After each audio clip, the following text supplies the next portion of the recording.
Alors, mon nom est Andreas Emadeni, je suis l'ambassadeur de Suisse ici au Sénégal depuis à peu près 3 ans.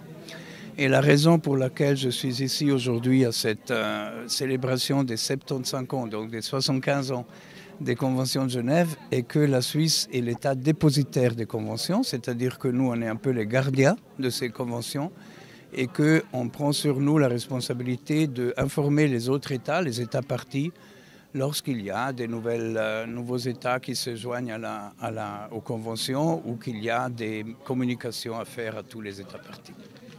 Alors, dans votre allocution tout à l'heure, vous avez dit que les droits de la paix et les droits de la guerre sont complémentaires.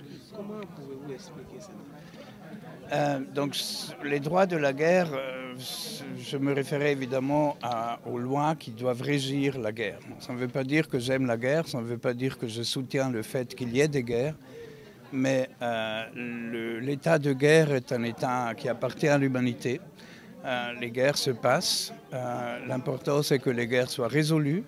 Et surtout, ce qui est important aussi, c'est que pendant que la guerre est en cours, les combattants se tiennent aux règles qui sont établies par la communauté internationale, justement par le biais des conventions de Genève. Le fait après de chercher la paix, qui va au-delà aussi encore du respect des normes juridiques, est aussi une nécessité, évidemment, parce qu'il faut bien dépasser l'état de guerre pour retrouver la paix et pour réconcilier surtout toutes les parties au conflit. Alors, les réflexions sont également autour de la question, à savoir comment combiner les legs traditionnels et les droits humanitaires. Qu'est-ce que vous avez à dire par rapport à ça? Comment vous pouvez le prononcer en Afrique pour les tout conservateurs? Vous savez, dans un état pareil, il faut avoir un peu de confiance et il faut surtout se fonder sur le positivisme, sur le fait que l'être humain n'est pas en soi méchant. Personne, je crois, n'a envie d'être en guerre, personne n'a envie d'être une victime de la guerre, personne n'a envie d'être déplacé, personne n'a envie de finir en prison. Donc, à la base, on peut assumer quand même que tout le monde préfère vivre dans un état de paix plutôt que dans un état de guerre. Et le fait, en fait, d'avoir des conflits et de se battre est une façon de répondre à une mésentente, mais ce n'est pas la seule. Et ce qui est important, c'est justement de mettre les choses sur la table, d'en discuter. Le dialogue est vraiment la base de la résolution de conflits. Et dans la majorité des cas, ça permet quand même de le dépasser. Je ne connais aucun peuple qui est en guerre depuis toujours. Il y a toujours une fin à la guerre, mais des fois, ça se fait vraiment attendre longtemps. Je suis Martin Kalemanis, je travaille avec le CICR à Dakar en tant que responsable des affaires régionales. Vous avez organisé cet atelier dans le cadre de la 75e anniversaire des conventions de Genève. Donc, 75 ans après, que peut-on retenir de la mise en œuvre de ces lois humanitaires? Il y a plusieurs défis qui se posent. Il y a plusieurs défis. On a un nombre de conflits de plus en plus élevé. Selon le CICR, il y a plus de 120 conflits aujourd'hui dans le monde, près d'une 50aine en Afrique. Donc c'est vraiment un défi énorme. Les conventions de Genève restent pertinentes. Le droit international humanitaire qui réglemente la conduite de la guerre reste pertinent malgré ces défis. Donc pour nous, c'est vraiment l'occasion aujourd'hui de rappeler l'importance du droit international humanitaire, sa centralité pour sauver des vies, pour préserver notre humanité commune.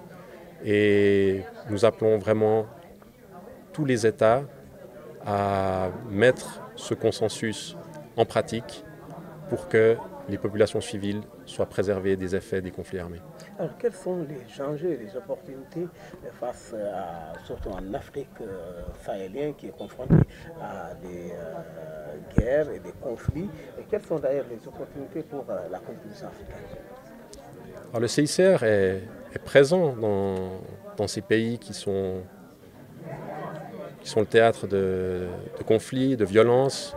Et le CICR a un dialogue avec les parties à ces conflits, ou essaye d'avoir un dialogue avec les parties à ce conflit, pour leur rappeler leurs obligations en regard du droit international humanitaire.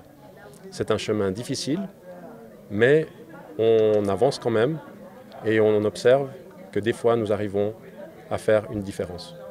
Est-ce que ces conventions ne font pas face à des obstacles traditionnels?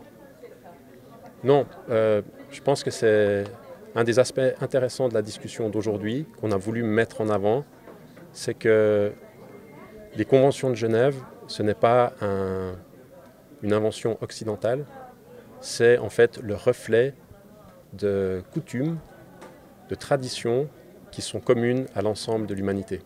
Et aujourd'hui, on a beaucoup parlé des traditions africaines qui se retrouvent vraiment dans le droit international humanitaire contemporain. Les conventions de Genève sont un des rares traités à avoir été ratifiés par l'ensemble des États. Il y a très peu de traités qui ont ce privilège. Alors cette adhésion universelle, pour nous, reflète vraiment le fait que les valeurs qui sous-tendent le droit international humanitaire, qui sont de mettre des limites à la guerre, sont universelles.